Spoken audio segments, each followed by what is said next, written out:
Merci de nous recevoir à Séoul. Mais de rien. Du coup, on est là pour parler de ton entreprise, de ta start-up qui est du coup basée à Séoul. Est-ce que tu peux me décrire en quelques mots l'innovation de ton entreprise et les applications et marchés desservis? Alors, en quelques mots, ça va être compliqué, mais notre entreprise, l'entreprise pour laquelle je travaille, donc a développé une application de communication qui est basée sur un logiciel open source qui s'appelle WebRTC, qui est une application qui a été rachetée par Google, et notre entreprise l'a modifiée, donc on l'a appelée HyperRTC.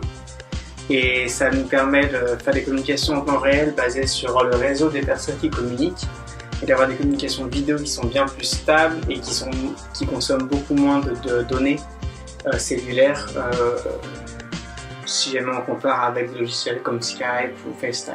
Ok. Voilà, je voulais savoir qu'est-ce qui, toi, t'a motivé à ne pas aller dans un grand groupe et plutôt aller dans une start-up?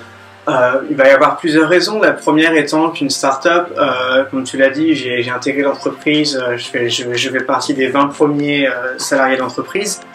Donc c'est vrai qu'on a beaucoup de responsabilités en tant que premier emploi et on doit prendre en charge un nombre assez important de process et de fonctions. Donc c'est vrai que c'est intéressant et ça permet vraiment d'apprendre le métier sur le tas et vraiment de comprendre l'importance de certains détails que je pense que je n'aurais pas rencontré en étant dans une grosse boîte.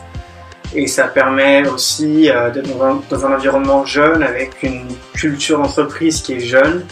Et pour quelqu'un qui vit en Corée, c'est assez important comparément à d'autres pays où la culture va être différente au niveau de la culture d'entreprise. Ouais, donc tu t'intègres. Enfin, c'est plus facile de s'intégrer dans une start-up. C'est plus facile de s'intégrer dans une start-up et c'est plus facile aussi d'avoir des responsabilités rapidement.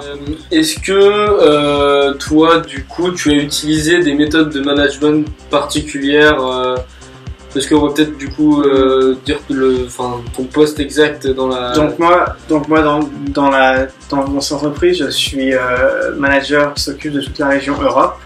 Mais il faut savoir qu'on a vraiment on est en Corée, donc la Corée qui est un pays qui est très très hiérarchique. Notre entreprise a choisi d'avoir une structure totalement horizontale. C'est-à-dire qu'on n'a qu'un seul niveau de hiérarchie. J'ai mon manager et après on est tous au même niveau. D'accord. Donc il va y avoir 4 ou 5 grands managers qui vont s'occuper des opérations et après sinon on est tous au même niveau. Donc c'est celui qui contribue le plus qui a le plus de projets. Donc c'est pas parce qu'il y a plus de projets qu'il y a un niveau de décision qui sera plus important. Donc celui qui entreprend le plus, celui qui entreprend et celui qui fait des projets et qui donne ses idées aura les projets et voilà. Et il y a vraiment pas un niveau de hiérarchie ou un niveau de compétition entre nous, c'est juste... Et t'as aucune limite dans la proposition des projets? On utilise un logiciel que je pense que beaucoup d'entre vous vont rencontrer si vous travaillez pour des startups qui s'appelle Slack. Donc Slack, c'est un messenger, comme Facebook Messenger, mais pour les entreprises. Et on a 4 ou 5 chaînes de communication où ça s'appelle Idea et Innovation. Tous les jours, on a des concours dans l'entreprise. Vous beaucoup, vous avez une pièce. On a des concours pour donner des nouvelles idées. Donc là, en ce moment, on travaille sur la réalité virtuelle et celui qui aime le concours va gagner un bonus assez conséquent pour son salaire. Donc on est tout le temps là à promouvoir l'innovation au sein même de nos équipes. D'accord.